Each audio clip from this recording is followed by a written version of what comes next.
एक खूबसूरत अप्सरा आहेत आमच्या जनान खाण्यात. बोला, तुम्हाला हवी आहे का त्यातली एखादी? नाही, हे सगळं झूट. राणी सरकार, आम्ही सवाल पुसला आहे तो गणोजी राजे शिर्क्यांना. जबाब त्यांनीच दिला पाहिजे. बोला गणोजी राजे, शिर्काणात रवाना करून देऊ तुमच्यासाठी खास एखादी छलछबेली? छे छे महाराज, भलतीच मस्करी काय महाराज. आम्ही का डरला? अरे आमच्या रात राणीचा नुसता एक गजल तरी ऐका. हमारे दिल को खराब करके हमी से उनकी शिकायत है.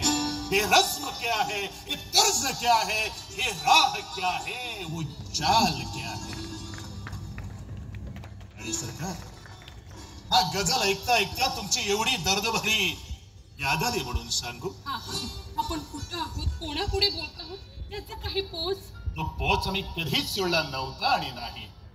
पोच सोडला आहे तो गणोजी राजे शिर्क्यांनी. महाराज सबोर. राणी सरकार, आम्ही आमच्या अंतःपुरात उभे आहोत की दरबारात? नाही, कोणी कधी म्हटलं. मग या अंतःपुरात आमच्या बऱ्या वाईट वर्तनाचा जाब विचारण्याचा अधिकार कोणाचा? अर्थात आमचा. बस संपलं, मामला साफा.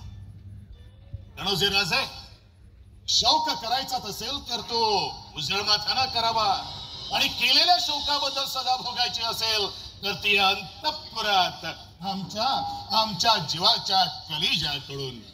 गृहिणी सचिव सखी मितहा प्रिया शिष्य ललिते कलाविद. पुरे म्हटलं ना. पुढे काव्य पडत चला शिर्के. पुढं काव्यात रस घ्यायला शिका, म्हणजे असल्या उपऱ्या उचापती दिल दिमाग गुंतून नाही पडायचा तुमचा.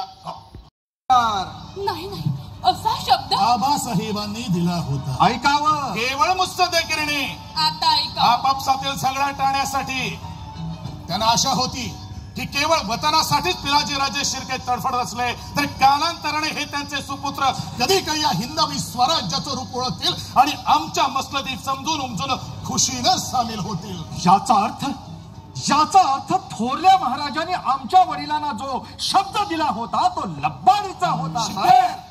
ठीक, आम्हीच मूर्ख. आम्हाला अक्कल सुचायला हवी होती. अखेर चंद्रराव मोर्यांचा ज्यांनी विश्वासघाताने. खबरदार शिर्के, जबान सांभाळून बोला.